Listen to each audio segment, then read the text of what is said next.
Who we're waiting for? Nobody. There's another person. Yeah, if they come, they come. Okay, I want to welcome everybody to this panel discussion. This is sponsored by U.S. Friends of the Soviet People National Office. We have here people who are from other chapters in other areas, but it's being sponsored by the National Office. The issue that we're going to be talking about this evening is an issue that is really dire for many of us. Many of us who have relatives, family members who went through World War II, the Great Patriotic War in Russia and the Soviet Union, and in this country there was an anti-fascist alliance of England, France, United States, and the Soviet Union. It was a traumatic experience. Many of us lost family members in that struggle against fascism. There were people here whose countries were invaded by fascism. Some of my friends just came in from Greece. They were invaded by Nazi Germany. I think we should close the door. Okay. And so therefore, what many of us see as the resurface of a fascist movement in Europe, not only in France, in England, and in Germany, but also in the Ukraine and in former sections of the Soviet Union, where for generations you had Russians and Ukrainians intermarry for generations, and there was no problems. Now we see a situation where the younger generation, mainly from what we see from the TV, who never experienced World War II, seem to be following a path to rewrite history and take the issues of the people who fought against the invasion by the fascists. These people are now viewed as enemies, and history is being rewritten. That the people who fought with the Germans when they came in the Ukraine, the Bandera people, are now viewed by the new government in Kiev as the patriots. So we call this forum together, this panel, at the Left Forum, in order to try to shed some light on this and for people to ask questions. I'm going to let them introduce themselves. Our two speakers so far is Professor Barry Lituchy and Martin. He's going to talk about who he is and where he comes from, and Martin Sawma from Buffalo, the branch in Buffalo. Okay, thank you. Barry, you go first. Thanks, Angelo. Thank you, everyone, for coming. Good to see you. My name is Barry Lituchy. I teach history at Medgar Evers College in Brooklyn and Park City University of New York. My presentation today is to give an overview of the history of fascism in the Ukraine and to show that it is now very much an indigenous movement, part of a long history in the Ukraine, sponsored both by German imperialism and American imperialism for their own purposes. But actually the history is even broader than that. And I think one of the things that is really, that I'm going to really try to bring out is the fact that the United States has done a terrific job from the point of view of the CIA and U.S. history, or U.S. imperialism, from the imperialist point of view, of promoting fascism and keeping it alive and allowing it to reestablish itself in the 21st century in the Ukraine. I would say that U.S. promotion of fascism has been more successful even than German Nazi imperialism was. Well, let me start at the beginning. In the beginning, Ukrainians and Russians were one people, united by a common language, a common religion, a common state, a common culture, common territory, and a common history. The first Russian state, as many of you know, was Kiev and Rus, established in 860 in the Common Era, lasting until the 1240s. During this time, there was no distinction between Ukrainians and Russians, as there should not be today. Kiev and Rus territories extended from the western Carpathian Mountains, which today are a border between the Ukraine and Slovakia, Hungary, and Romania, all the way east to the Volga River. That was Kiev and Rus. This population converted as one people to the Greek Orthodox Christianity in 988 under their ruler, Prince Vladimir, who himself converted in Crimea, a church very sacred to both Russians and Ukrainians, still marks that very spot to this day. The territories which today are most often associated with extreme Ukrainian nationalism and anti-Russian sentiment, particularly the territory known as Galicia in northwestern Ukraine, and also northern Bukovina, which is just to the south, both in the Carpathians, do not have actually this long anti-Russian history or sentiment, as is often claimed. These territories were founded and settled by Russians.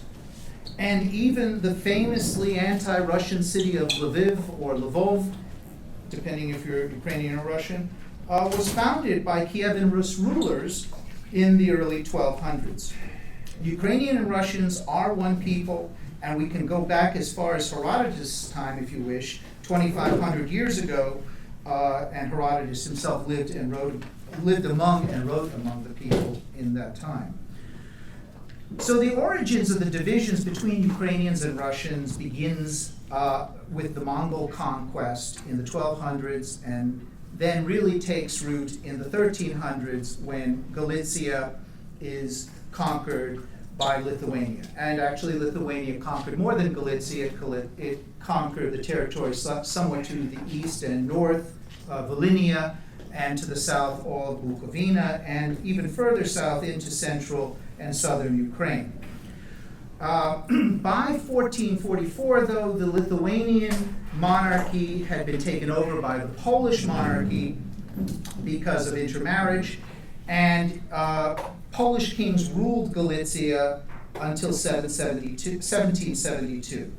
But it was the Polish land-owning aristocracy that changed things for the Ukrainian population there. They imposed a very brutal form of serfdom, particularly in terms of the use of the corvée, kind of chain gang slave labor. And they also imposed a cultural religious persecution or oppression. The serfdom, so I'll get into that in a moment. Many Ukrainian peasants did flee from this, and they went to the forests or the steppes and joined small societies of free armed men called Cossacks. Cossack is a Turkish word meaning free man. And like in a lot of Slavic languages, there are a lot of Turkish words. Cossacks existed, of course, both in the Ukraine and Russia. The Polish nobility, in order to tighten their control over the Ukrainian peasantry, created a new church. And this is a very important historical event relating to, later on, to Ukrainian fascism. This church was called the Ukrainian Greek Catholic Church, or the Uniate Church. Well, what it unified really was the Ukrainian peasantry with the papacy, as well as with the Polish nobility. This church was established at the infamous Council of Brest in 1596. By forcing conversion to this new church under Catholic control, both the Catholic Church and the Polish nobility extended their control over the Ukrainian population.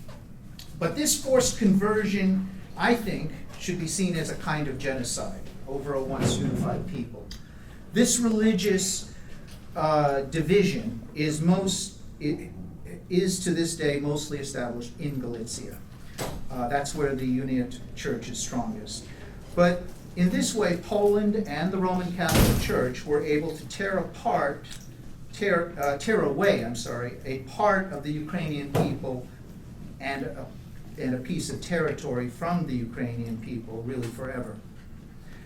After 300 years, this church does become deeply entrenched in Galicia and Bukovina.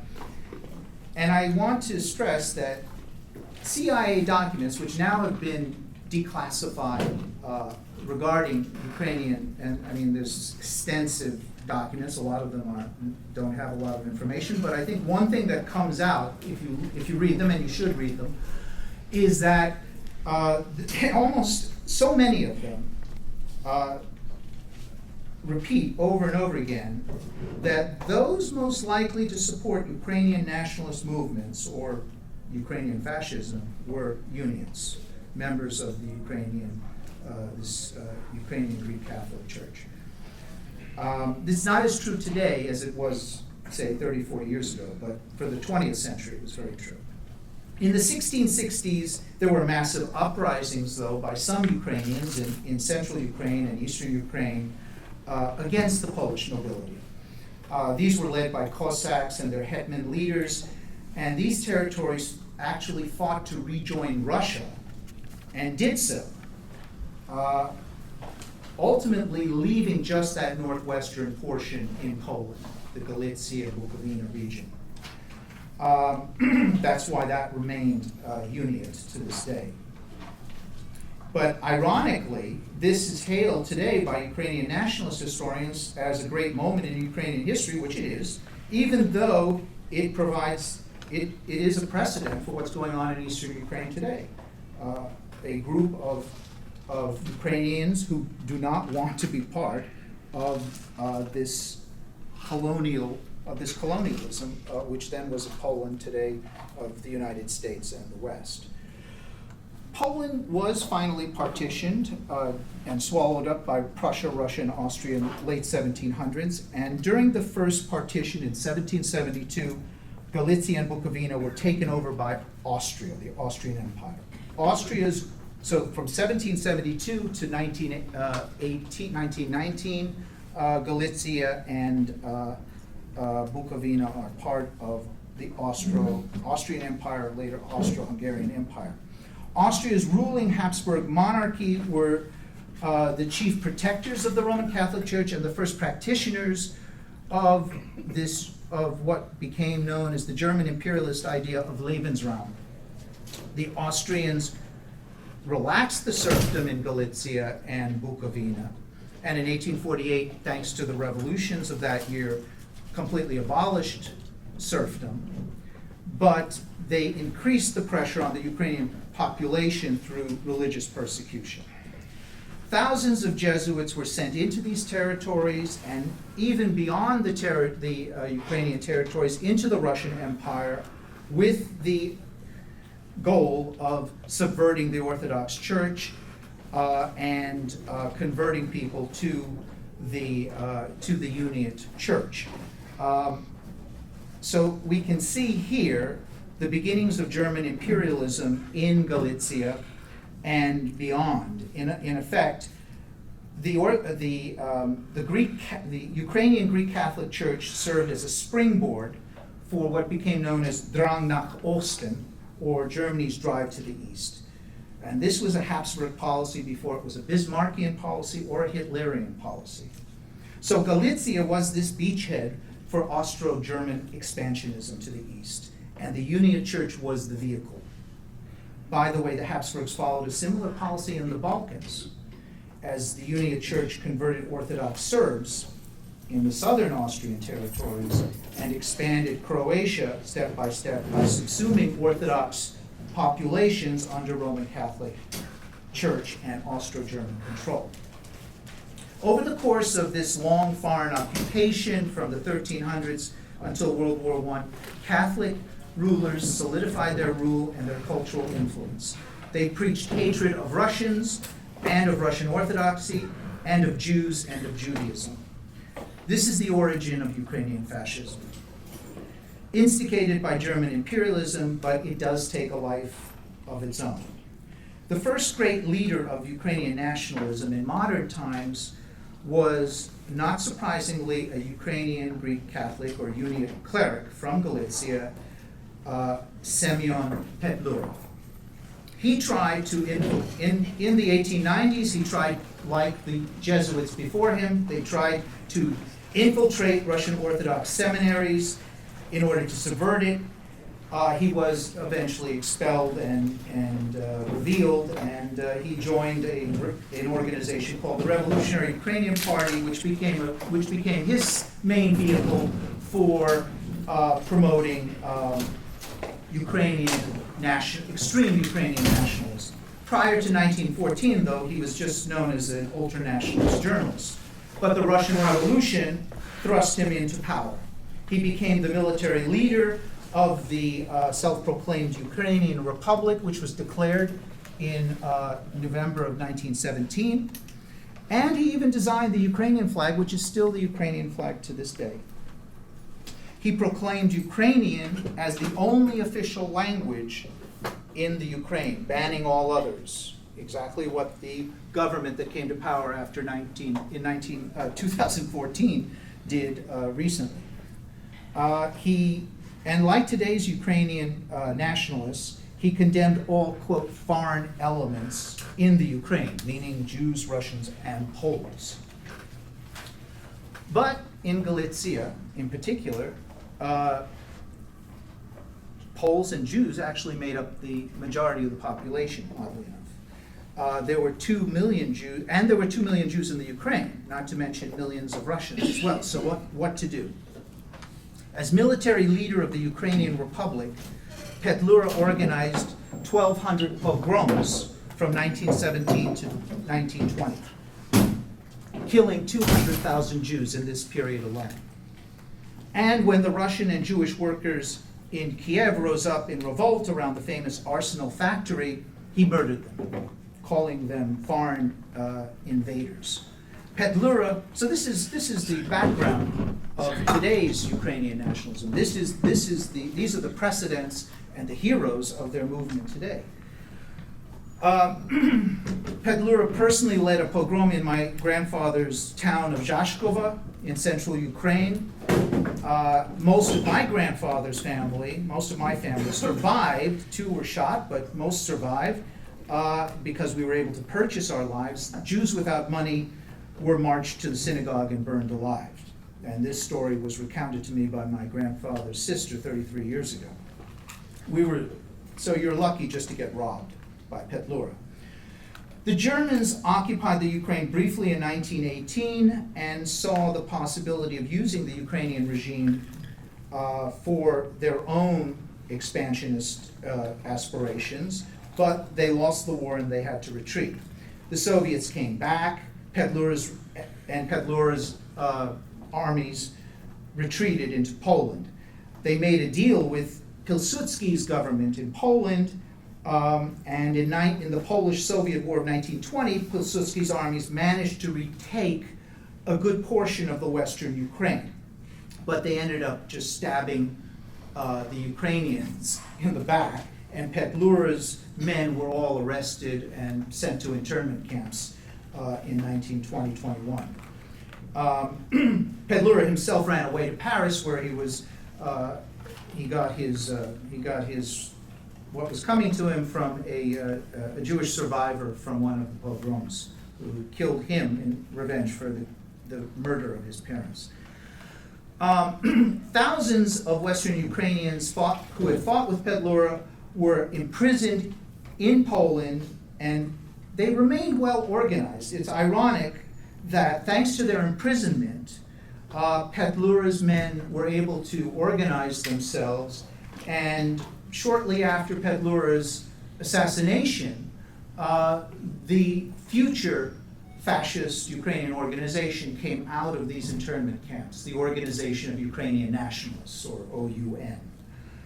The OUN, or Organization of Ukrainian Nationalists, would be the political organization of Ukrainian fascism during World War II. It's known for having 2 branches, one led by a man named Melnik, the other by the infamous Stefan Bandera, who is today hailed as one of the great heroes of Ukrainian nationalism. What was the difference between these 2 factions? Not actually Bandera was really the man in charge, was the leader. But the main difference was that Melnik and his faction were fine with the Nazis making all the decisions, including decisions about the fate of whether there should be a Ukrainian state or not, or simply the Ukrainians live under German rule. Bandera did not agree with that. Bandera's faction did not agree with that. Their position was to oppose Hitler and the Nazi regime if they did not allow the creation of a Ukrainian state. During the 1930s, of course, the Nazis supported the organization of Ukrainian nationalists. The OUN carried out murders of Polish political leaders, including the interior minister, for which Bandera and several other leaders of the OUN were arrested, but they were all released after the Nazis invaded in September of 1939 and took over Western Poland, or most of Poland.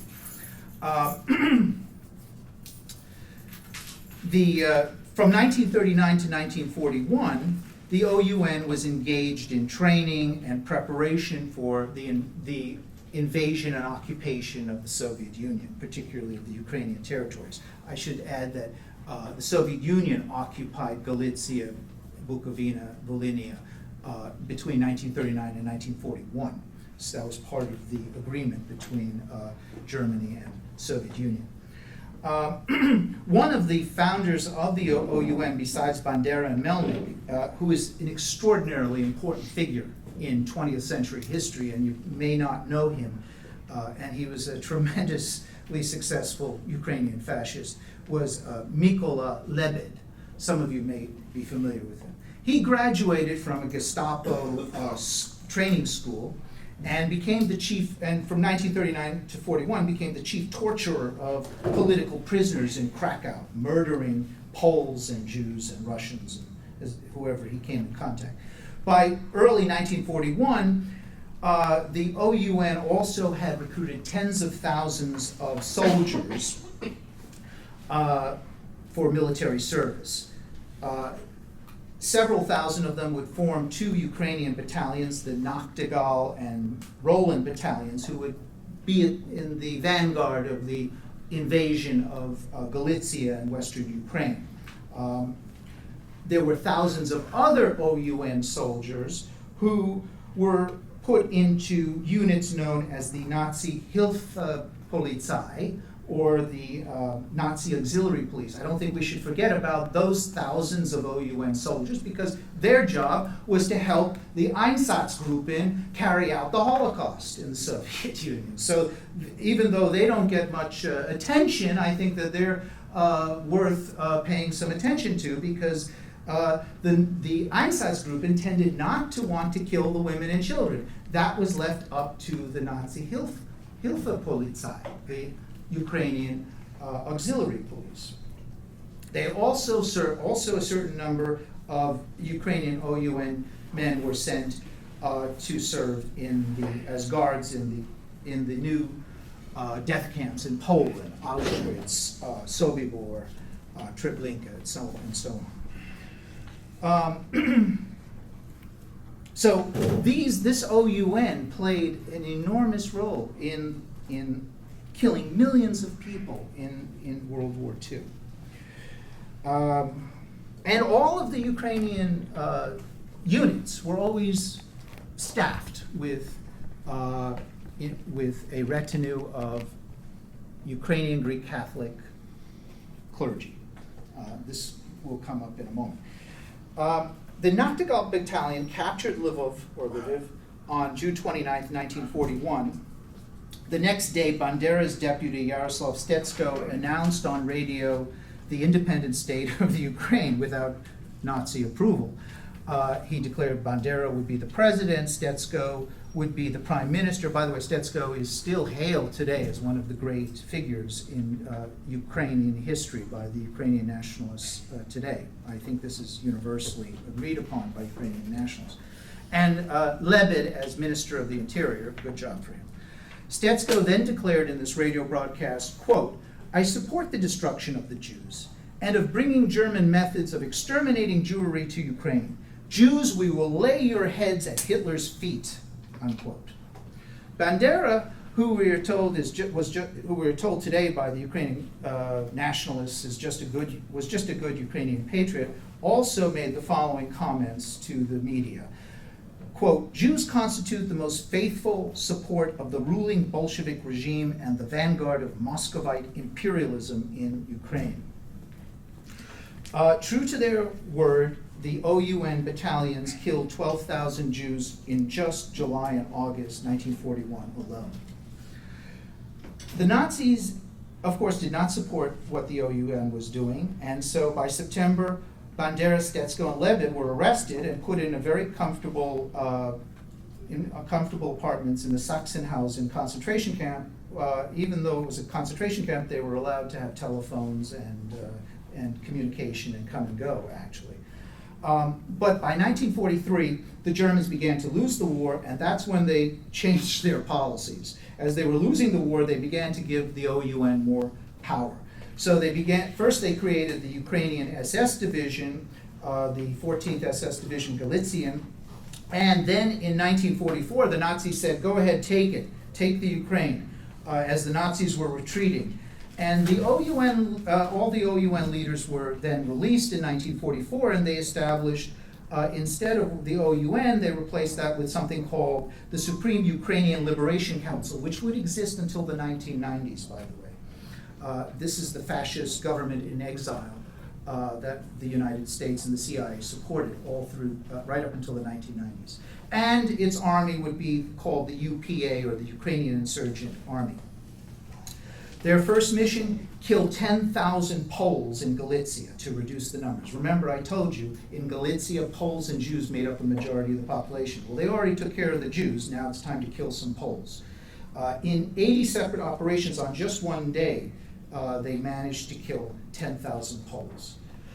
Soviet forces overran the UPA, and along with 250,000 other Galician Ukrainians, Bandera fled to the American and British occupation zones in Germany.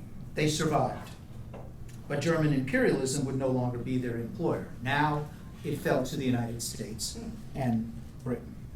In 1998, there's a very interesting history that was commissioned by the CIA, a secret history which was then declassified in 2006, actually, entitled, quote, Cold War Allies, the origins of CIA relationships with Ukrainian nationals, unquote. The author was Kevin Ruffner.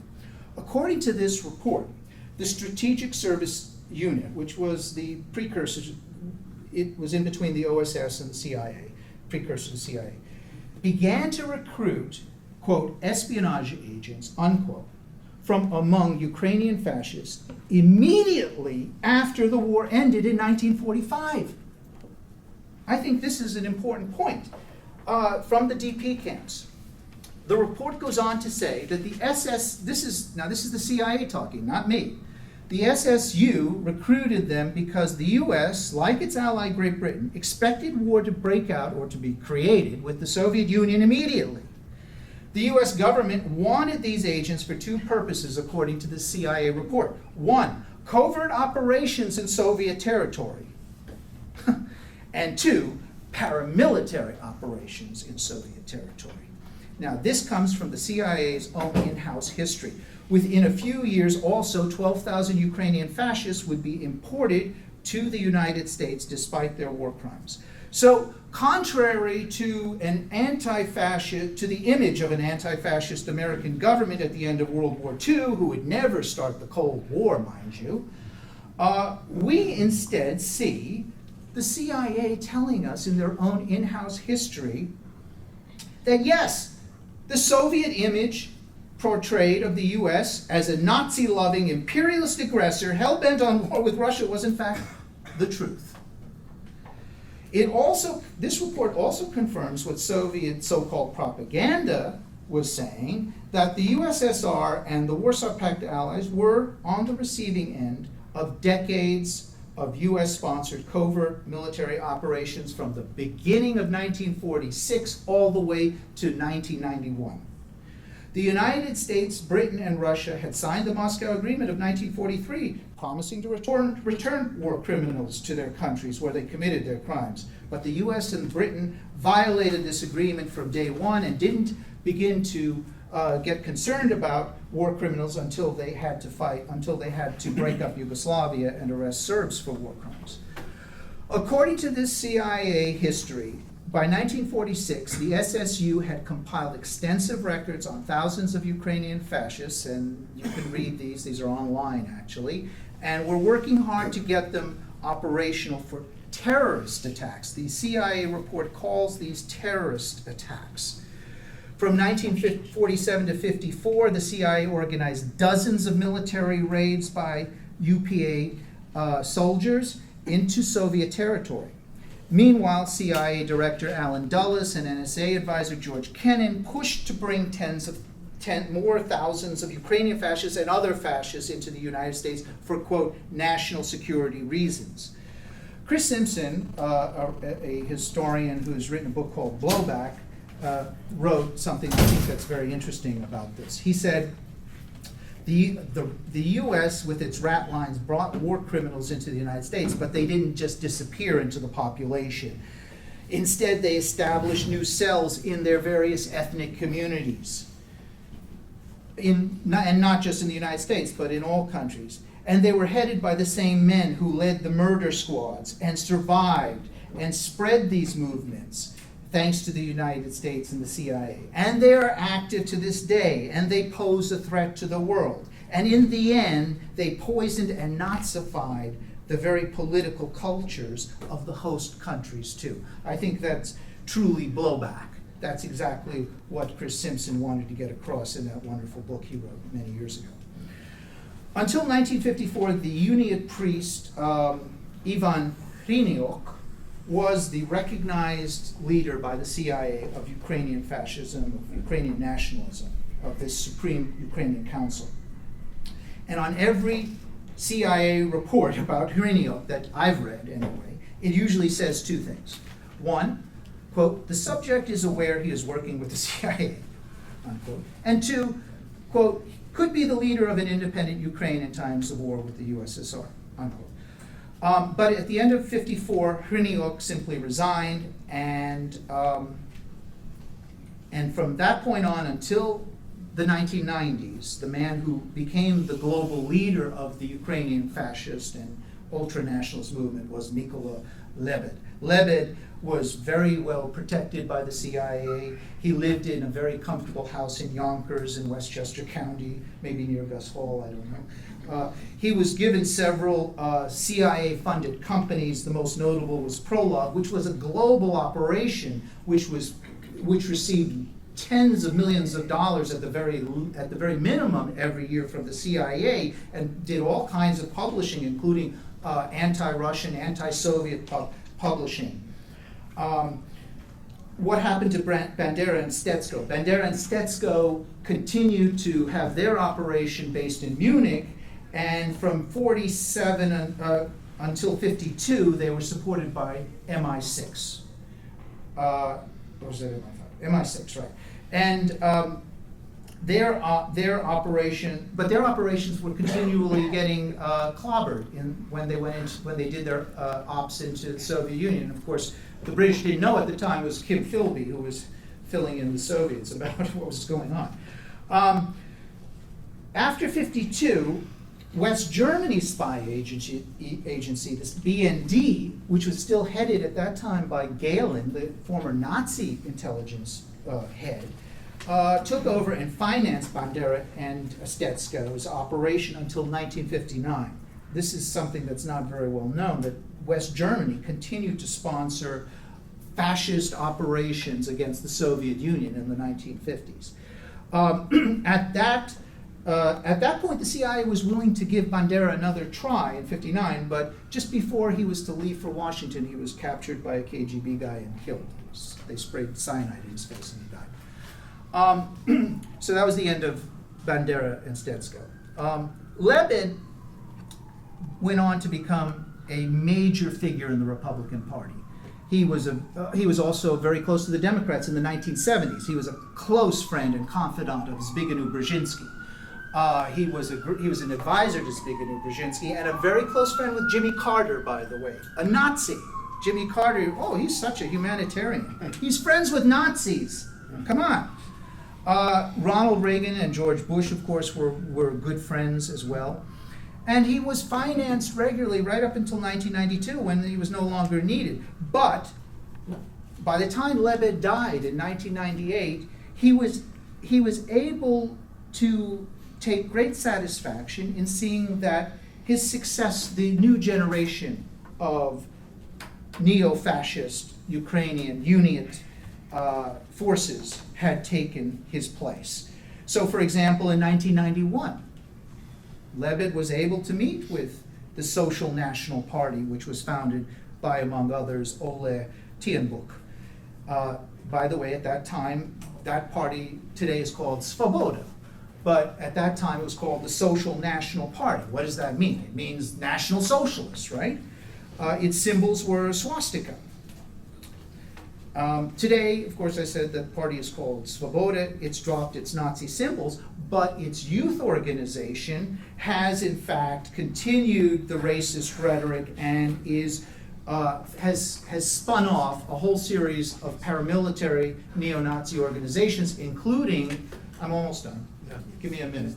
Okay, give me, oh, I don't need 5 It's minutes. less I'll be done in this 5 minutes. Including the most recent, the most very well-known neo-Nazi battalion, the Azov battalion, which is therefore actually a spin-off of Svoboda's youth organization, and now is based in Mariupol and is on the front lines fighting against Novaya Russia, against the Eastern Ukrainian and Russian population there. But you know, there's such a proliferation now that have come about in the last 10 years of neo-Nazi or paramilitary groups, youth organizations, that no one, and Svoboda doesn't want. Svoboda is a very dishonest and dangerous organization. I think we can agree. The fact that it pretends to be a mainstream and anti-fascist organization is just not true, based on what we know about all of the spin-offs from this party. Now, of course, Svoboda has lost quite a bit as a result of the recent elections in late 2014. They went from having 37 delegates in the Rada, which was about 11%, to now having only 6. But the reality is that there's so many ultra-nationalist political organizations vying for support in the Ukraine today that there's no one single one that is able to become the center of this movement, which is really an adjunct to the popular face of the Poroshenko regime. So what we have, and then the rest of the last few years is, I don't even have to talk about, perhaps the other speaker will talk about. I mean, we know Victoria Nuland has mentioned, and Ambassador Piat has mentioned, that the US and CIA spent $4 billion in helping the Maidan protesters overthrow the last democratically elected president of the Ukraine, Yanukovych. What they have done is they have destroyed any possibility of any kind of workable, democratically elected, unified Ukraine. Humpty Dumpty has fallen, and he's not going to be put back together. And so now the question is, what's next? Partition seems to be the only solution. Thank you very much. Thank you very much, Barry. You're welcome. Very encompassing. Any questions? We're going to take questions first, what Barry said. Yes. Maybe you could answer something. I don't know if it was true. I was kind of surprised, but I read that Makhno, who anarchists hold up as one of the great anarchists who, Yeah. I don't know, maybe everybody in here knows a lot more than me, but if you don't know, he was one of the anarchist leaders in the Soviet period, and eventually had a falling out with the Bolsheviks, and I guess he left and went to Paris. I think basically what I heard was that despite that he was supposedly a revolutionary and an anarchist, he was either, and he was fighting like guerrilla war, I think, in the countryside, and they had an area called the Green Republic. I'm not sure, but it was supposed to be like an anarchist movement of I guess mainly peasants. That he was either anti-Semitic or actually actively worked with the Ukrainian fascists. So, I mean, they didn't is call there- themselves fascist at that time, by the way. I should mention Petlura's Okay. Well, I movement. guess it would be at that time, it would be the Petlurists. Yeah, right. So can you clarify that? Is that That's right or basically wrong, or- basically true. I mean, there were some of Makhno's men did carry out pogroms. Yes. So he could kind of deny that he was that. I don't. like he I mean, was- there's a lot. You know, it's been a long time since I studied Makhno, But some of his from what- forces did. from- so there's yeah, kind some a of his big forces question did. mark there. Yeah, I mean, it's not a clean record. No. Okay. Okay, what is your name, please? Arto. Arto. Yeah. I just want to respond because I read a little bit about Makhno. A lot of stuff is coming out about Makhno in Russian and Ukrainian now from the archives. And it's completely false to think that Makhno was in any way aligned with the Ukrainian liberal, bourgeoisie. They were liberals, right? They believed in a capitalist, Petliura's government wanted to create a Ukraine that's industrialized along capitalist lines and mirror basically Western Europe. They were not fascists, right? This is sort of fascism Before fascism. emerged. Proto. Proto-fascist. Right. So it's totally false to think that Makhno himself and his anarcho-communist forces were in any way allied to Petliura, politically, ideologically. They did commit war crimes, but it was definitely not on the level of policy, which, as you very powerfully illustrated, the Holocaust that was executed in World War II actually was preceded by a similar event in 2000. So Makhno's forces, even though some of them did commit atrocities, right, against prisoners of war, they were anti-Semitic, but they were done on a very local scale, meaning they were not the policy of the Makhno forces. And even the Red Army, as we know now, also engaged in war crimes. But of course, again, these were isolated incidences. There were not genocidal policies. So I just want to clarify that, because the Makhno movement, no matter how we interpret it, was a very mass phenomenon in Ukrainian revolutionary history, and we're talking about millions of people. And just to conclude, that's another difference between Ukrainian fascists and Ukrainians who were Soviet Ukrainians, is that even though there were 300,000 Bandera followers that left the Soviet Union and ran away, there were millions of Ukrainians who fought for the Soviet army. So I think that's Of course. And Makhno sort of comes in the middle. Thank you. David? Israel is supporting the coup regime in Ukraine. There were Israeli commandos or special forces that are taking part in the coup last year, and I feel like you're exaggerating the extent to which Ukrainian fascists are anti-Jewish. They're mostly anti-Russian and anti-communist. There were Zionists supporting the Nazis even during World War II. It is a complicated. First of all, we're not entirely sure what Israel is doing in sending over its forces into the Ukraine.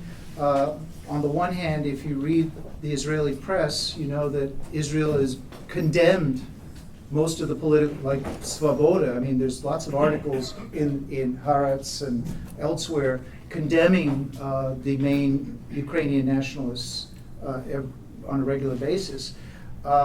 And yet the Israeli government itself was involved in the Maidan demonstrations, had people in there. It's not clear what they were up to, actually. I don't know. I can't say for sure. But I'm not exaggerating it. Let me point out something to you. Lebed, this Nazi, this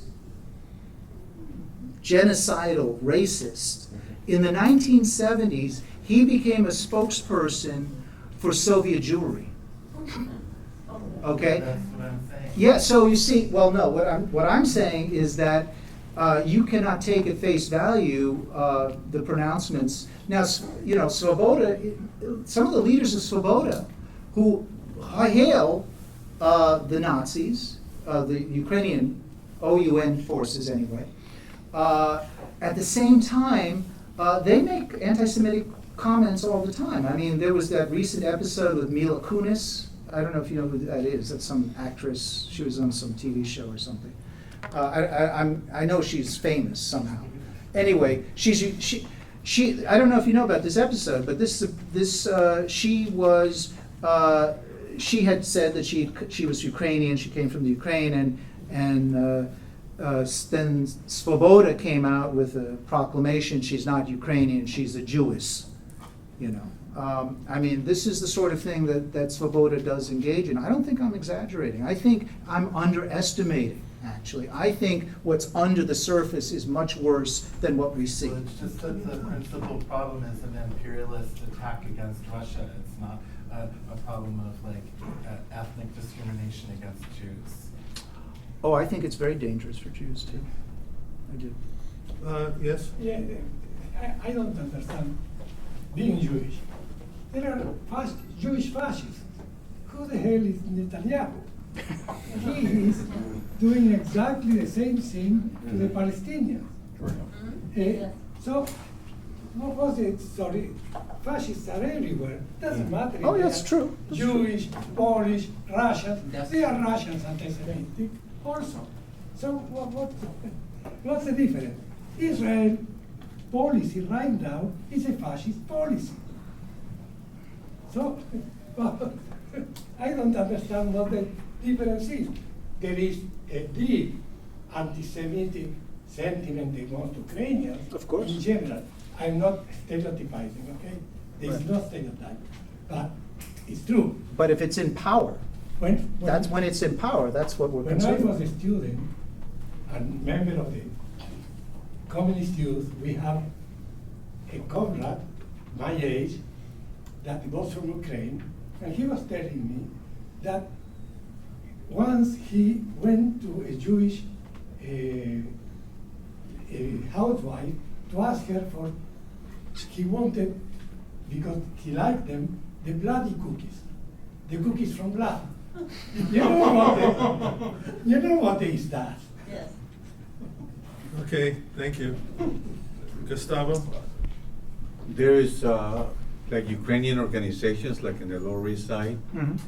and I was just recently in the Midwest, and I saw, you know, some Ukrainian organizations too. Do you know anything about Deeply them? penetrated by CI-supported fascists. Deeply penetrated. Do you all know how of them. extended they are Well, across the United States? you know, if you read these declassified CIA reports, tell you the story. I mean, the CIA financed junkets for these people like Lebed and Chiniuk, and they went from city to city and they met with the Ukrainian populations, and as Chris Simpson said in his book, they basically planted their seed in these communities and built cells, and those cells still exist. Now, that's not to say that every Ukrainian is a Nazi, but I mean these cells exist in the Ukrainian populations. See, what I'm trying to say is that this is a political culture that it's like a plant. It's an organism that is still in existence and is now on the verge of carrying out terrible crimes again, and has committed already terrible crimes in the Ukraine. George? Yeah, I think. Can you talk louder, George? Yeah, sorry, I think Barry's discussion was fascinating, the questions are fascinating, but I really would think it might be good if we can hear from the other speaker and then come back to questions. Well, we have an hour. Well, yeah, there's not that much time. Yeah, is your talk gonna be an hour? I haven't estimated, my remarks are not entirely prepared, but I'm certainly not going to go 20 minutes. Okay, could you come up here, please, and introduce yourself? This is Martin Sawma. He's a PhD candidate in Buffalo, and he's the chair of the Buffalo branch of U.S. Friends of Soviet People. Thank you, Martin. question that I've been asked to speak on has been partially answered for me with Professor Lituchy's presentation. The question is, why has not the U.S. peace movement moved against the surrogate wars that the United States has been sponsoring for some several years now, for the ascendancy of the Obama administration, and particularly in the Ukraine?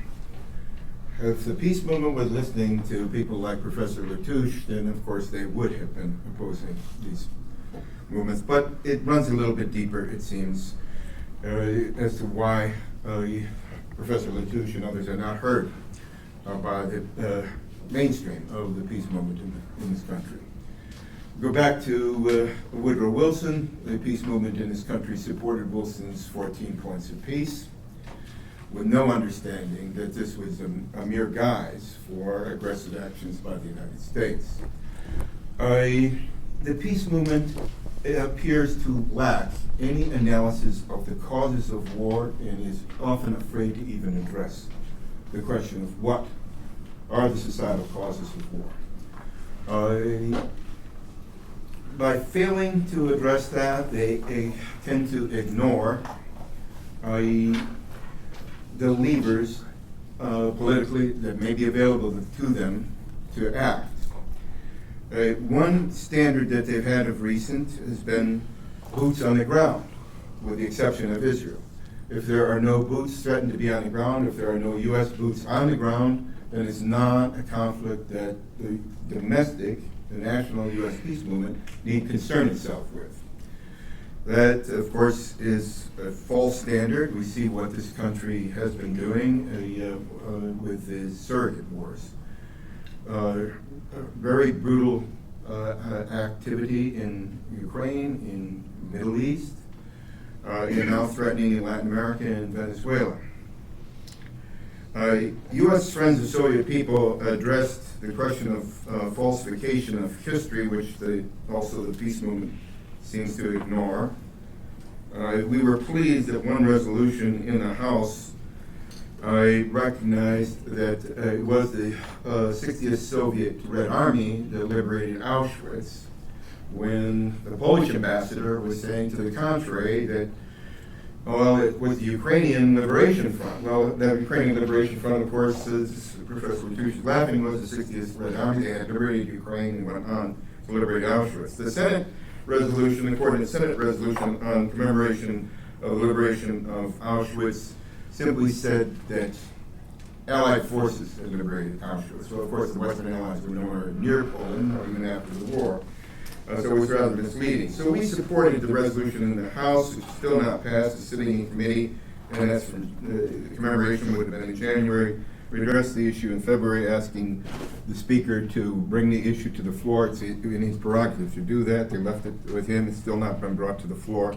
At the same time, we addressed all the major peace groups in the United States, asking them to understand that falsification of history gives pretexts for war, and this is something that needs to be fought. They have not joined us in seeking the passage of the House resolution that recognizes that the 60th Soviet Red Army liberated Auschwitz. None have. United for Peace and Justice subsequently issued a statement on Ukraine condemning both sides of what they described as a proxy war between the United States and Russia in Ukraine. This would then devalue all the opposition in the Donbass. These are not people who are outraged by the rise of Neo-Nazism in their country. They are mere pawns of Putin. They exercise an even hand here, but it's an even hand that's in a philosophy that's abstracted from any concrete historical reality. This is why they should be listening to people like Professor Lituchy, who goes into this in high detail and can resolve any questions for them. But there is this disposition within the peace movement, one, not to look at what might be causing war or what may be immediate pretext for war, in favor of certain philosophical principles. An absolutist pacifism prevails in the peace movement, going back to, well, let me not claim particular historical origins, but in a pronounced fashion, A.J. Muste, a revered leader of the peace movement yet today, was an absolute pacifist through World War II. The peace movement does not reflect on the inconsistencies of their own position in that regard. They take from Muste the view that there is no way to peace. Peace is the only way. In other words, we just need to be peaceful. This is not a rational philosophical view with regard to history. There's no way, again, I have some generalizations here that may not apply to some, of course, certainly do not apply to some within this peace movement, but have a certain generality, or do hold to some great extent, certainly among the leadership.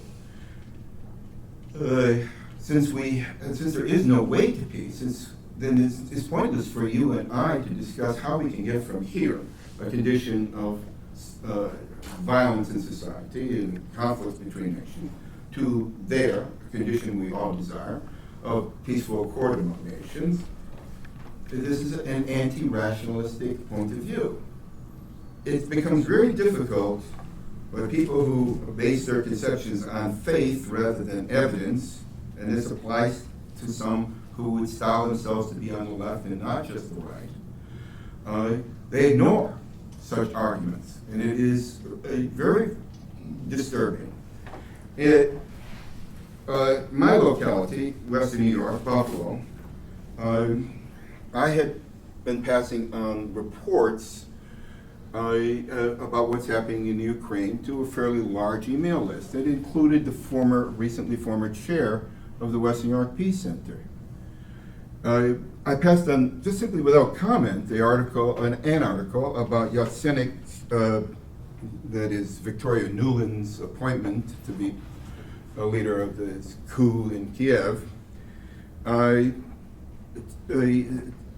When he appeared on German TV to say, as we all know, World War II began with the invasion of the Ukraine by the USSR, which is a part of the USSR, and Nazi Germany, as we all know. There are such bizarre fabrications. You know, again, the one we did address to the House was against the fabrication that we're hearing in Europe, that somehow the Soviet Red Army had nothing to do with the liberation of Ukraine. These are very dangerous falsifications. A newer generation does not understand this history, as many of us here in this room, being so much older, do. Even we're hearing in Japan, there are young people saying the United States never dropped an atomic bomb on Japan. It was Joe Stalin who dropped the atomic bomb. It's really quite serious. It's really quite serious because we're not seeing the peace movement, who are people of our age too, advancing to try to correct some of these falsifications, and we really do need their support. They can draw out the numbers, and they're not. Well, anyway, I digress. My remarks are not prepared. I'm sorry. I would appeal to you for understanding of our position on this, that what we do need is a peace movement in the country who listen to able historians and shed a philosophy that keeps them from comprehending facts in favor of predispositions. Well, if there are conflicts between people, then, well, as both sides are wrong, let's have an even-handed response to this. It becomes serious. United for Peace and Justice called me after they took this position and asked for my support for their peace initiative. I said, you certainly have no peace initiative. What you're doing is adding fuel to this conflict. Well, anyway, there's so much more I would care to address to you. We have been intensely following this for a year, and I am just so overwhelmed personally with what's transpiring there, and the fact that our government is promoting this kind of barbarism in the world. But of course, it doesn't just start, a few years ago. I mean, it started with the end of World War II. With the dropping of bombs on Hiroshima and Nagasaki, while Japan was suing for peace in Moscow, with the Korean War, where the United States used bacterial warfare and concentration camps and so forth. Professor Lituchy can give you more of the details and all of that sort of stuff. That was my focus, my concern, and we are still actively concerned about this. U.S. Friends of Soviet People will try to move the peace movement to a better understanding of the situation, why they should be opposing surrogate wars. Thank you.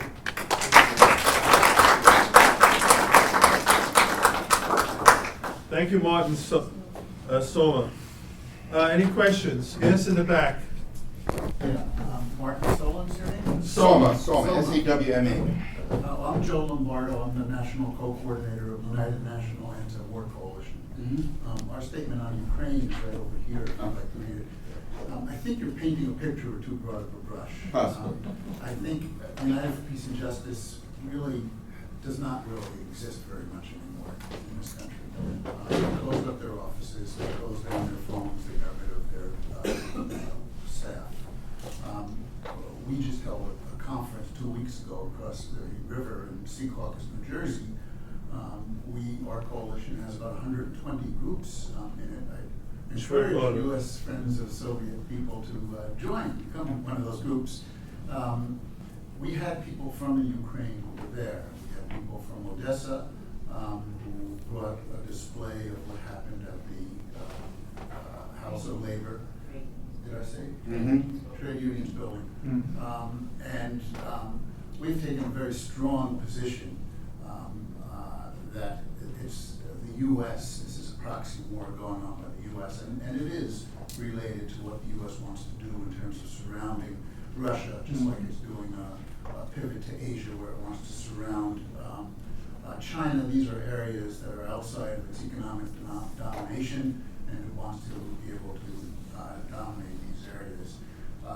We held demonstrations in this country. In fact, we had a display of what happened in the Donbass area and in Odessa, which we brought to several cities. It was here. It didn't get to Buffalo. It did get to several cities in the United States. Yesterday, there was a demonstration in New York around the situation in Ukraine.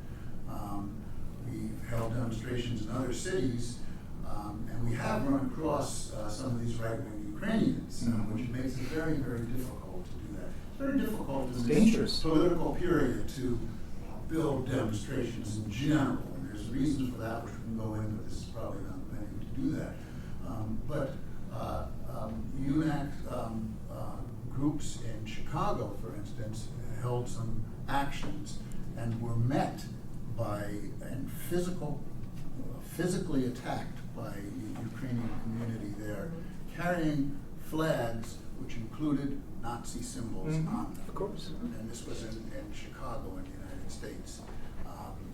How anybody in the United States could support them in that kind of action, they think they use more diplomacy in terms of their own action when they did that. But it's one of the reasons it makes it very difficult. And the boots on the ground is one of the reasons why you can't have a lot of demonstrations now in this country.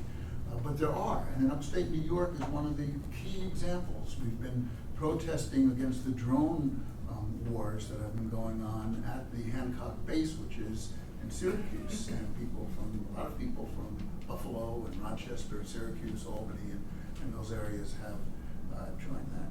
So I do agree with you. I'm just saying that your brush was a little thick. Yes, because it painted me too, and I don't fall into that category. I'm sure you do. And I'd encourage you to join with us and all the folks that understand what's going on in the Ukraine, understand what's going on in other places which are very, very difficult, such as Syria or Libya or something that the U.S. has been doing there, and the proxy wars that it's doing, what's happening right now in in Yemen? Do you see these as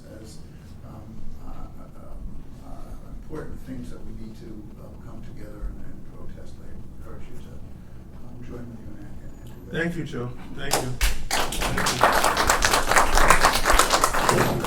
I never thought I'd be at a session like this. I'm a recently retired economist. Nothing international. I'm sorry, you're retired. David George, economist from LaSalle University. Did you say columnist? I'm sorry, economist. Oh, economist, I'm sorry. But I was never international. My interests were very limited. But this is going to tell a story. I think it'll be interesting. And it confirms most. Can you talk louder, please? Oh, certainly. Usually I talk too loud. But here's what happened. At my university, LaSalle, which has many Ukrainians, several from just after World War II, we've always been a little bit wary. By the way, my mother's of Ukrainian background, Western Ukrainian background, so I'm not bigoted. But they clearly had some connection. After I read Stephen Cohen's works, I don't know if you're familiar with The Nation magazine, I went to a gathering at LaSalle, a panel, that was talking about events in Ukraine. It was a student who had graduated a year before who was on the panel. And I looked up the organization sponsoring him. It was the CIA front organization. And I brought that up at that meeting. And I was almost black. I was censured. It was just quite an experience. The students never talked to me again. I was kind of portrayed as a kook. And I'm not feeling proud of myself at this stage of your life. But then, one other side to this. I'm a Quaker, or I was a Quaker. And I brought this up at the Quaker meeting. Nothing. Really? Nothing. Now, that's what's very troublesome. I went to the Soviet Union, Russia. I went to the Soviet Union in 1979. I gave talks there based on my economics work, but I brought in my politics. And I went to the Quaker house in Moscow. I did some research. They're a front group. And I'll say that because I say a front group. They're funded by, what is it, a National Endowment Group.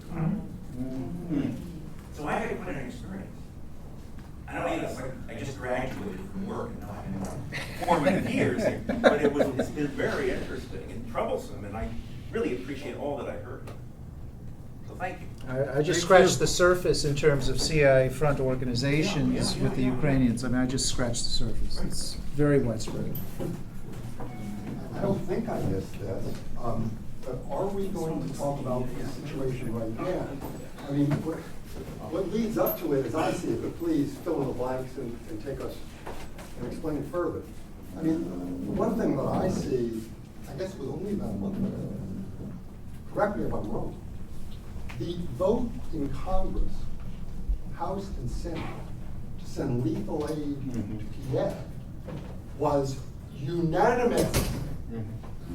Peace movement's not going to do anything about that. Cannot. Now, the only reason we didn't go further and basically say to Russia, we're calling your bluff,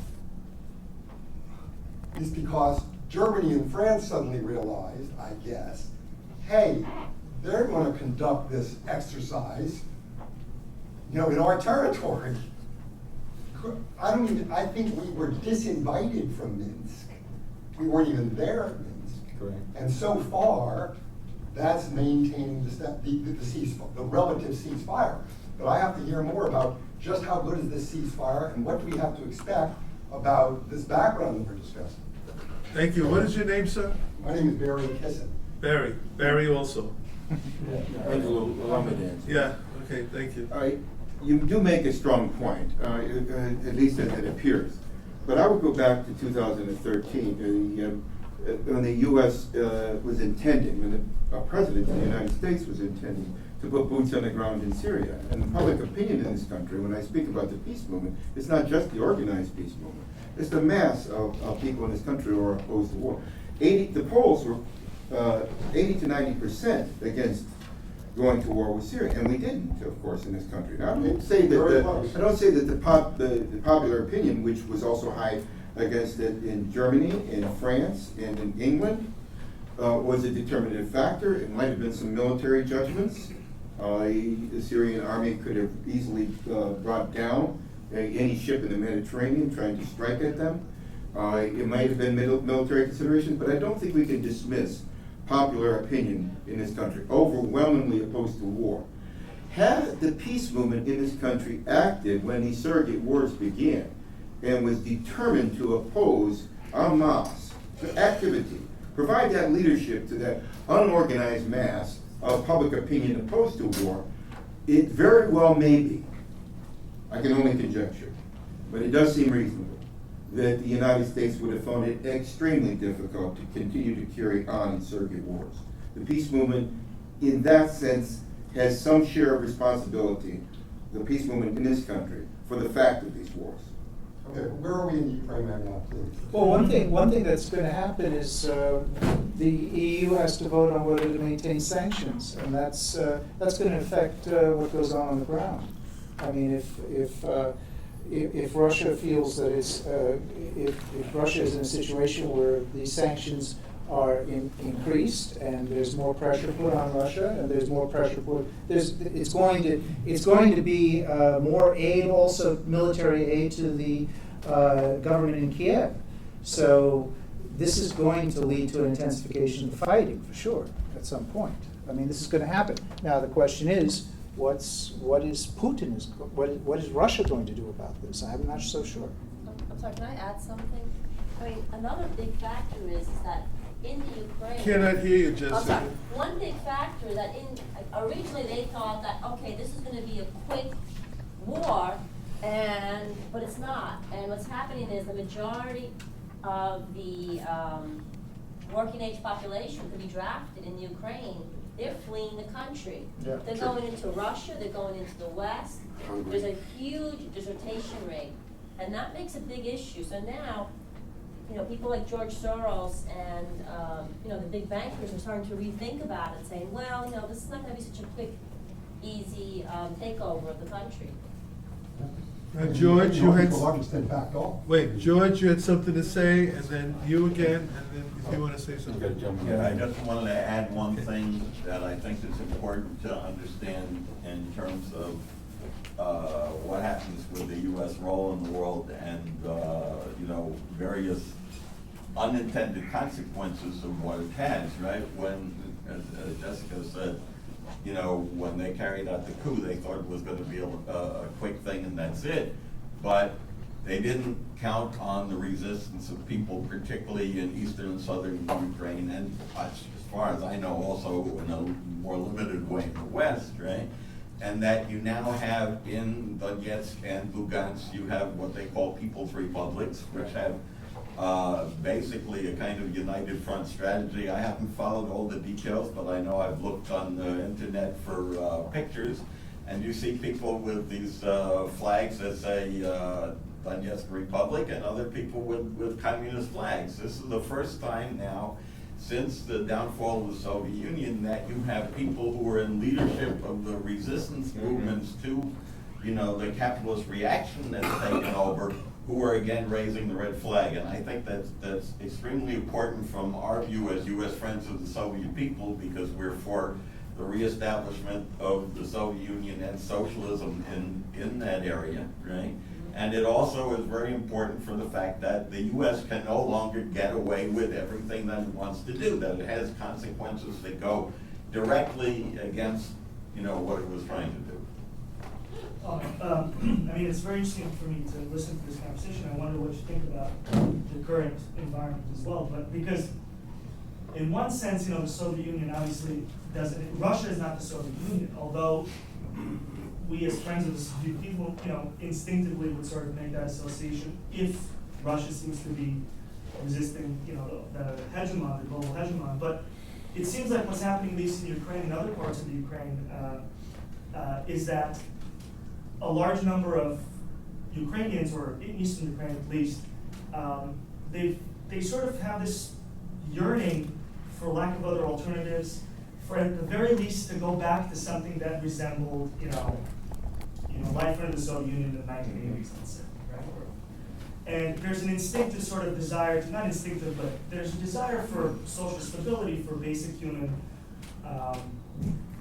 decency. In the notion that, you have a society that's, you might argue it's boring from the flashy point of view of like, frolicking in Paris, but it was a society that sort of satisfied most basic needs for the average, person in, let's say, 1985. Well, that's bad year, 1980 or 1975.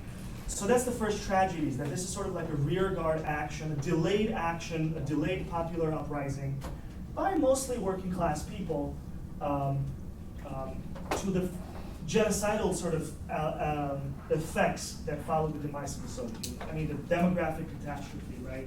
The life expectancy dropped by 20 years across Soviet space. So in that sense, that's very tragic, but kind of an inspiring moment, right?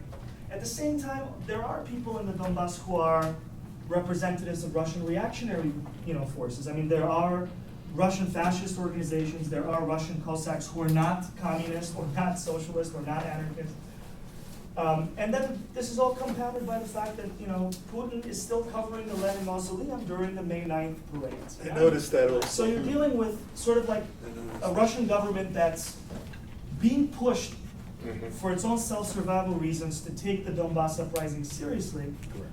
At the same time, it doesn't know what to do with it, because if they're successful, Putin might sort of, right? So they're sort of filling up, as I understand it, a lot of these Donbass volunteer forces are becoming formalized in a military structure that's being controlled by Moscow a lot more directly than it was 8 months ago, right? At the same time, it's true that they would not have survived without indirect Russian or direct Russian help also, right, in August or September. So it's a complicated situation. So what are some good possible outcomes out of that? Unfortunately, obviously, one outcome would be the formalization of a mass revolutionary movement, right, which draws upon its own rich traditions, of which the Ukraine, we must not forget, was in many ways the cradle of Soviet communism, right? I mean, we can mention the famous revolutionaries that emerged from there, or worked there, or came out of there. So it's a rich sort of left tradition that's being violently deposed, but at the same time, it's also sort of constrained by Russia that's reactionary in its political system. But what happened, the reaction of many people in Ukraine is that the political leadership in the Western Ukraine is crazy, and that everybody is going to be, it's not so much that they're looking for something of the Soviet past that is stable and safe, it's just that the alternative that they're being given is to victimize them. So when Lenin's statue is torn down in Kiev by Svoboda and all these other groups, Right Sector, etc., and destroyed, and this happens in several other places, this is seen as an attack on Russians, on Russian history, on the idea of people living together under one. And so, yes, Soviet and unified peoples living together by fascists. It speaks to something that is in their blood. They know fascism. When they smell it, when they see it, they know it. And it's a real fear. When you tear down Lenin's statue, you're not attacking Lenin. You're not attacking communism per se. You're attacking the history of the people. This is part of their history. They love that history. I mean, whatever you might say about Lenin, they love that history, and they want to, and they see that as an attack on them. So they know fascism when they see it. You first, Barry, and then the gentleman here. Are we or are we not looking at it? And if we are, give me an estimate of when. I didn't hear what you said. Russian. Can you talk louder, please? I'll start again. Are we looking at, and if so, when are we looking at the resumption of the move on the part of the Kiev government to annihilate Russians in Eastern Russia? Is that, is that going to start up again? And because apart from our focus on Ukraine, I have to urge focus on American neocons. Yes. I mean, Syria was a false flag attack. It was so perfectly obvious Assad didn't do that chemical attack. Right. Okay, and in fact, Russia was instrumental in avoiding what they were appear to be bound and determined to do. I mean, he actually gets Assad to agree to destroy his chemical program when Assad had nothing to do with the August 213 attack.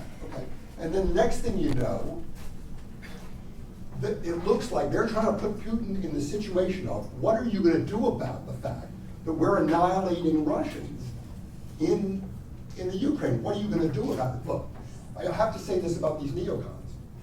They are descendants of the folks during the Cuban Missile Crisis. Unanimous military, unanimous intelligence. We have an advantage. It is time to press it. The first thing we need to do is sink Cuba. The Kennedy boys barely hold on. Those folks haven't gone away. In fact, they're more entrenched. They're more entrenched now than they were then. They are capable of provoking nuclear war. They are capable of it. Putin has had to say he doesn't do it.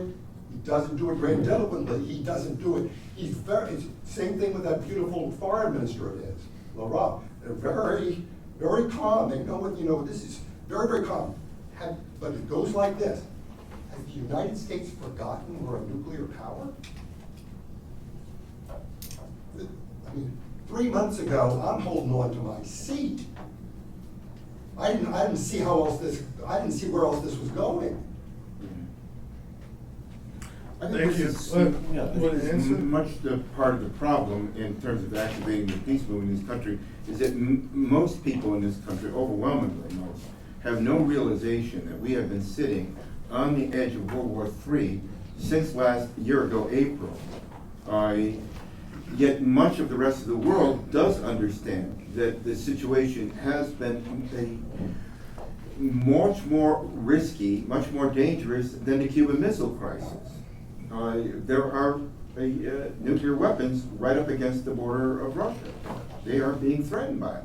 Do we want to see these Ukrainian neo-Nazis with their fingers on U.S. nuclear weapons, as in Poland and other places? It is a factor, the ignorance about how dangerous the situation is a factor affecting the peace movement in this country that could have provided the leadership to oppose these surrogate wars. Limiting myself to that focus on the question. Yes, you are quite correct. Nuclear war is threatening, it continues to threaten a general global nuclear war from the situation in Ukraine. Saakashvili, who wanted in his own country for crimes, is a minister without portfolio, advising Poroshenko. He says that if only the United States were to give them, in the Ukraine, the necessary weapons, that they could occupy Russia.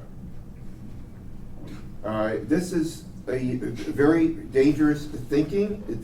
One could only hope that, as in the Cuban Missile Crisis, that maybe there are some persons of rational view who may prevail in the situation, but I seriously doubt it. I don't know how thoroughly crazy these people are. But my view is that the U.S. policy is if we can't control it, we'll destroy it. And so why go any further than what they're doing right now? There's a lot of other things in their toolbox that they can do, like try to prevent Russia from hosting the World Cup in 2018. I think that's clearly on the agenda right now. We want to do to Russia what we did to the Soviet Union in 1980, prevent it from having this big event. There's lots of other possible methods for. I mean, right now I'm just sad at the destruction that's going on even now, and I think this is a success story from the American point of view. If we can't take over the entire Ukraine, then let's just push it backwards in time. Let's destabilize it further. If we destabilize Ukraine, we destabilize Russia. If we destabilize Russia, eventually we'll take it over. What they did to Yugoslavia. That's right. Time is on which side in this case? He had first. Okay. Yeah. Because my question was directly following this. the question about the falsification of history, you know, you really, and the anti-communism in this country, and this ties into the anti-war movement, you know, World War I ended because of the Bolshevik Revolution. That's right. And it took me a long time to figure that out, even like really starting to study and like knowing a lot of people from different trends of Marxism will all say that we're the real Marxists, of course. But the Bolshevik Revolution and the World War I would have ended at some point. But I think World War I would have ended way into 1919 or even 1920. The Bolshevik Revolution ended it. And you know, you've got this continuous stream of lies ever since then. Look at, and then like World War II. Read the correspondence of, I found it in books, of Stalin and Churchill. And you know, yeah, the US and the Brits supplied a whole lot of material support to the Soviet Union.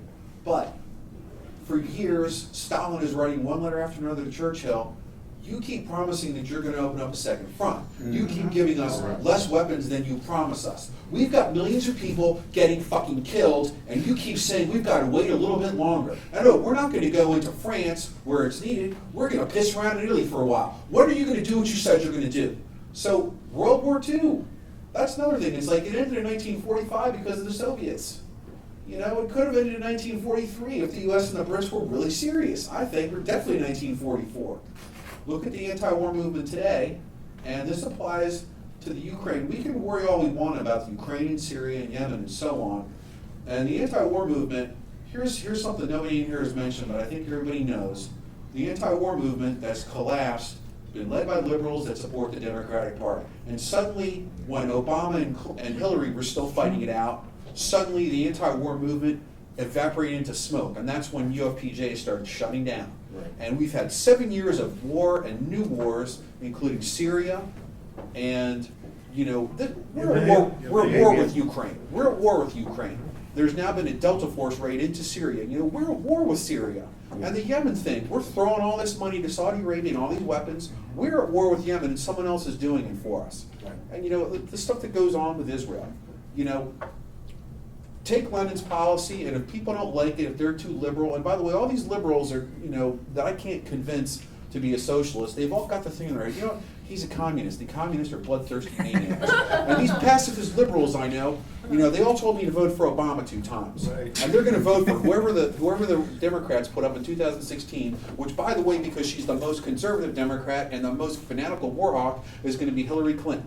And, you know, they're going to be telling me to vote for Hillary in 2016. And, you know, nothing I say about Libya or Syria or anything else is going to convince them. You want to be an anti-war movement, you say what needs to be said, and I think Lenin said it. You don't have to say Lenin said this because that scares them away again. You say fight your own empire. And what UNAC is doing, there still is an anti-war movement. It's small, but they're doing it, and it's a real anti-war movement. And I want to add one little quick thing, a personal story, which Professor Lituchy just made something click in my head. When I was a kid, I had an uncle. I'm from a Slovak-American background, Western Pennsylvania.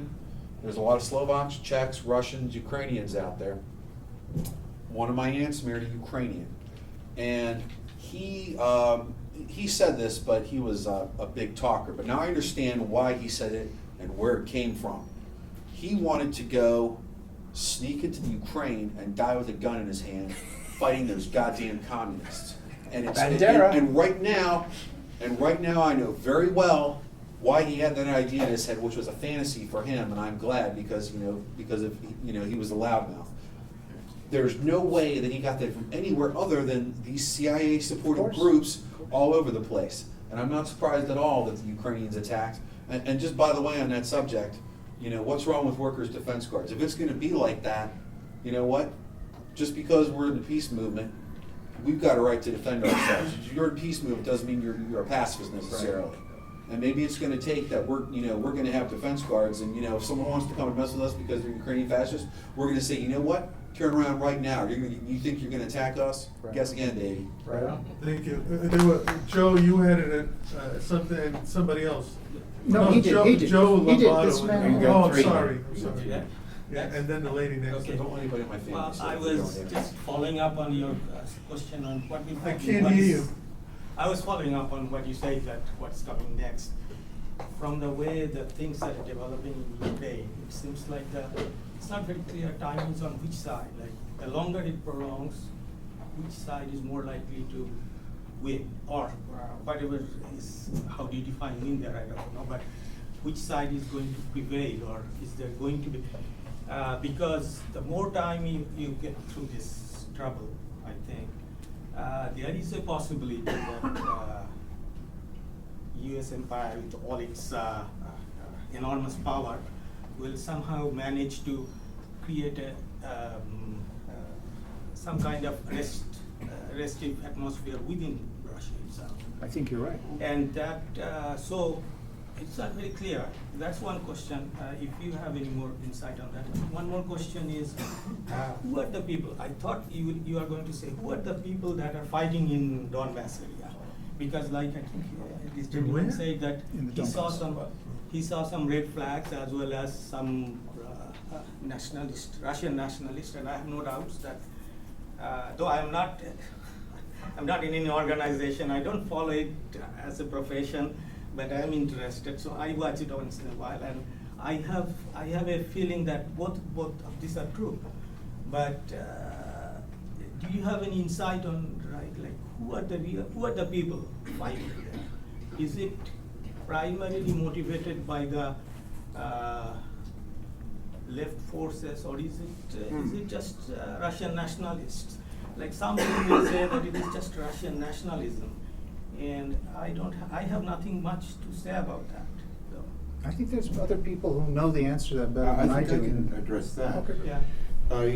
When the coup occurred in February of last year, there was concern throughout southeastern Ukraine on the part of governmental leaders, and they combined to defend the Ukrainian constitution. These people are in the first instance Ukrainian nationalists, not on the right, but Ukrainian patriots. They were moved by time, by events, by barbarities that Kiev perpetrated. First of all, by the proposal that the Russian language would be criminalized, would be excluded from Ukraine, that only the Ukrainian language. So they thought, well, let us go for federalization so that the issues like that are handled on a regional basis, and we have control over it. With increasing actual barbarities, I'm sorry, I anticipated the events there, more and more people move to separation from Ukraine as a solution. In the first instance, these same people were Ukrainian patriots trying to defend their constitution against fascist interlopers, who had seized the government of Kiev. Thank you. Joe, and then gentleman there. Anybody else? And the lady next to Joe. No, she had her hand up first. Oh, I'm sorry. You gotta forgive me. Shall I ask it? Yes? If our intervention in the Ukraine was based on the fact that we wanted to stick it to the Russians, are we also making up a story about the Baltic states, Lithuania, Estonia, and Latvia? What do you mean making up a story? You claim that Russia is going to invade them. Oh, of course, that's all nonsense. Yeah, that's a made-up story. Of course it is. Of course it is. Russia has no desire to get involved in the Baltics anymore. To put troops into Lithuania. Troops into Lithuania? That's impossible. NATO That's NATO troops. NATO troops. Oh, I thought you meant Russian troops. They're already there. NATO troops. Yeah, they're part of NATO. I know they So, I mean, the idea that Russia is going to get involved in the Baltics, Russia has good relations with Finland. It has no desire to reopen these old wounds with the Baltic so worried states. they're going to be invaded by Russia. That's all just a lie. Of course it is. Okay. Of course it is. What it does reflect is the desire of these Baltic states to put pressure on Russia and to try to destabilize Russia. That's what they want. That's what NATO wants. Okay, Joe, the lady next to Joe, the gentleman with the black shirt, and We're done. right here, Bud. Well, mean, I think part of the reason why. I can't hear you at all. I think part of the reason that there's not a mobilization in this country is because people don't know what's going on in Ukraine. It's not covered in the news. We were looking, when we came to the forum for a panel on Ukraine. This is it. We're talking about the possibility of World War III. The left is here talking about it. Esoteric subjects. This is all there is. Well, a lot of the left which is isn't a even very talking serious about it. thing, because people, a lot don't know. One of the things that's happening today in the world is, you saw this with Occupy. Everybody took out their phones and they took pictures. And you got to see things that weren't on the news. And the same thing is happening in Ukraine. Yes. There's a tremendous Yes. amount on the internet.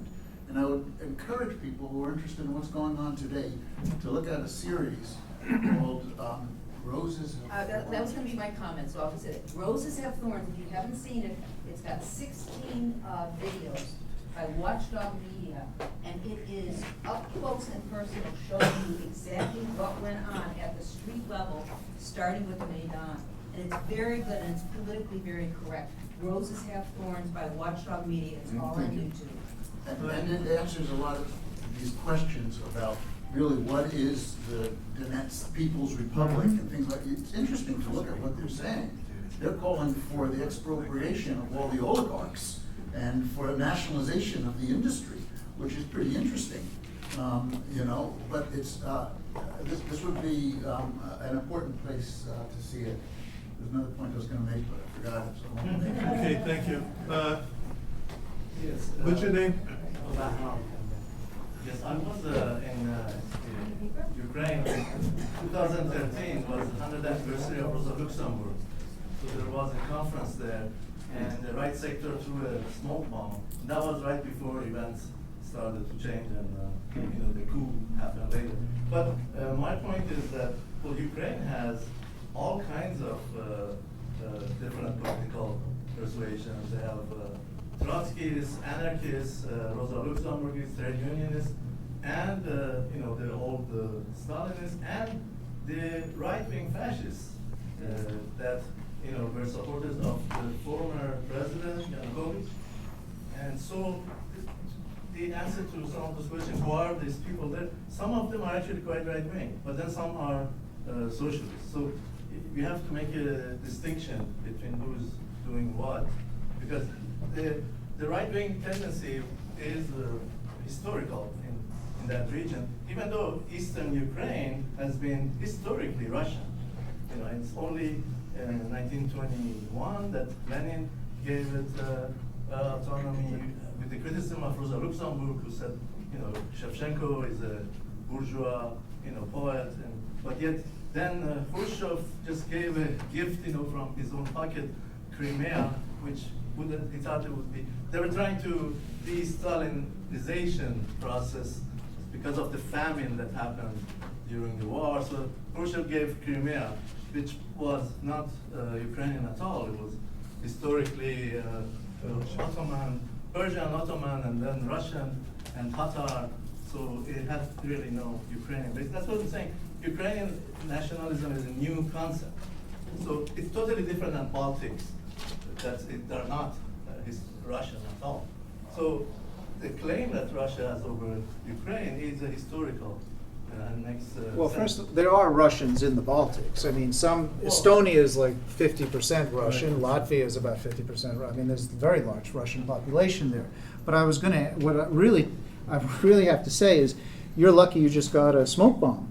I mean, gays in Kiev or in Ukraine are under constant attack by the right.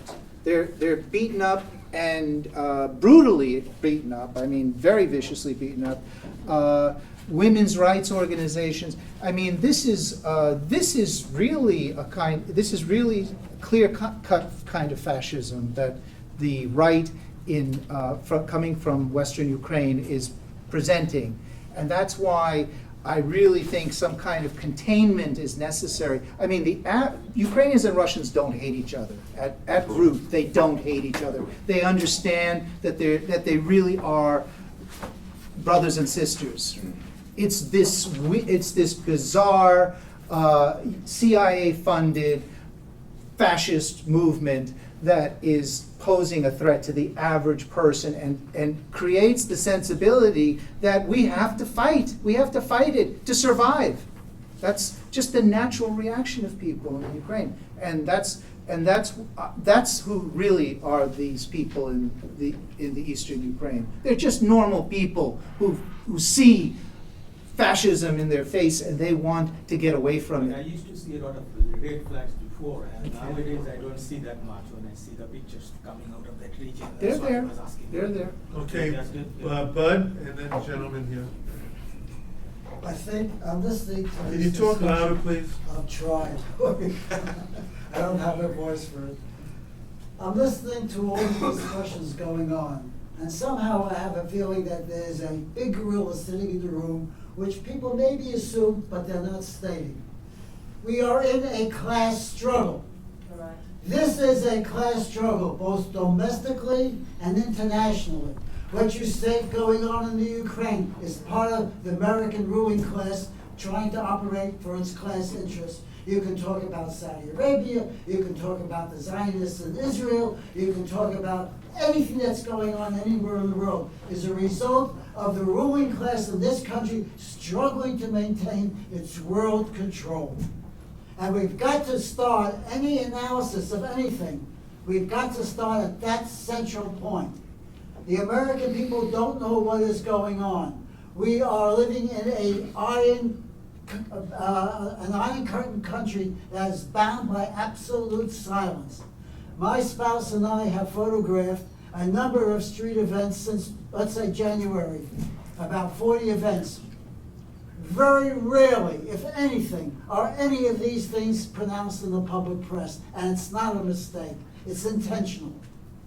There was a big nuclear demonstration last month, over 5,000 people. You don't see it in the national press. Why? Because the ruling class controls the press. A week after that, there was something in Union Square, Black Lives Matter. At least 3,000 or 4,000 people. Not a word. Not a word. The ruling class controls everything in this country. And so whenever we're talking, whatever we're analyzing, whatever analysis we do, we have to begin with that central point. And they're willing to do, and don't think the National Security Agency is just looking to investigate what we're saying. They know that there's trouble in the future for them.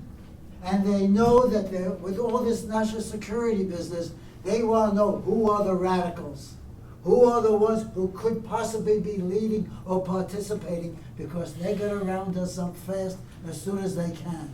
The ruling class in this country will have no more humanity with us than they're doing with people abroad. Thank you. Thank you very much. Yeah, and we, and to really help the people in the Ukraine and all these other places, we have to build a class struggle fight here, and the anti-war movement is part of that, the labor movement is part of that, but really win the masses to socialist ideas. I'm wondering if you could make any connections, though, because I think what's going to go down in the Ukraine is based on the U.S. and, some of the empires in Europe. They've got like a mouth around the western half of Russia, and yeah, they want to have fascists in Ukraine that are going to do the bidding of the U.S. and make deals. But their main goal there, and getting the fascists into the Ukraine, to them is just like, it's like a prize. I think it's like, to them it's like it's a surprise bonus that they were able to get. But they want to use it mainly as a knife into Russia and against Putin. And so we're on the brink of World War III because of this. But lately the past few weeks I'm hearing all this stuff about South China Sea, how, China is now telling the U.S., you know what, you're messing with the wrong guy. And we know there's a long-term alliance of China, Russia, Iran, Syria, anybody that's got any bit of independent policy left, North Korea, whatever. Venezuela, and they're in a tough spot because they're geographically far away from these other. Can you make a connection between, and maybe there isn't necessarily, can you make a connection between what the U.S. is doing with that Ukraine thing and the new developments with all the saber rattling over the South China Sea and China? I mean, I think we're getting a real, when you have the China thing thrown in there and the Ukraine thing, we're getting really another like major step towards World War III. And But we're not as is that far, beyond we're what not you're as talking far, about in no, this- it's just that we're not as far advanced in destabilizing China, as we are with destabilizing Russia. I mean, this is barbarism, what the United States is doing.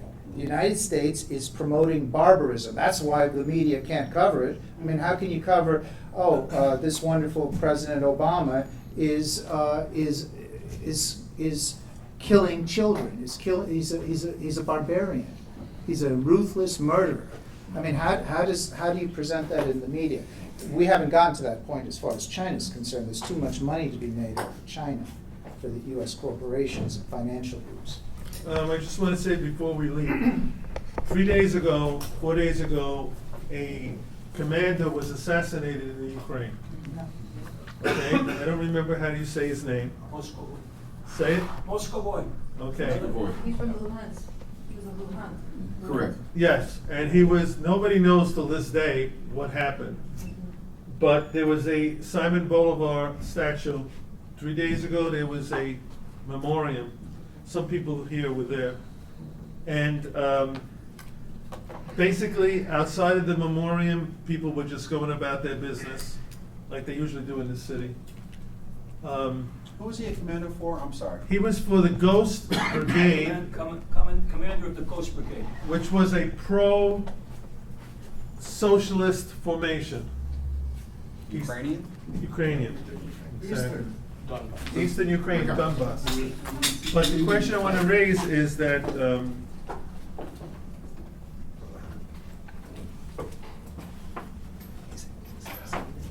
I think we should have a moment of silence for him. He was killed with his child Oh my God. and his wife. And his wife and another person. And I think we should have a moment of silence now for him. I just feel strongly about that. Just a few moments.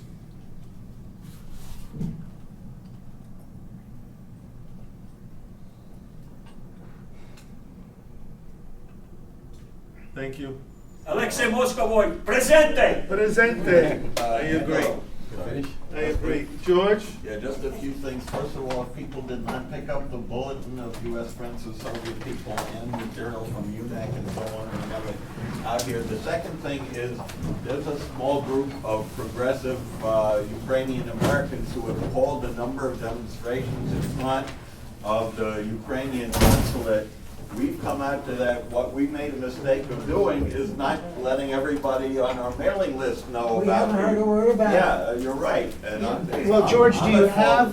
have a mailing list or that people can get in contact? Yeah, well, we have a here? mailing list from here, but the next time that there's Well, I mean, something going will on. everyone here be contacted? Yeah. Yeah, is there anyone who didn't sign the sheet? I have to run back to.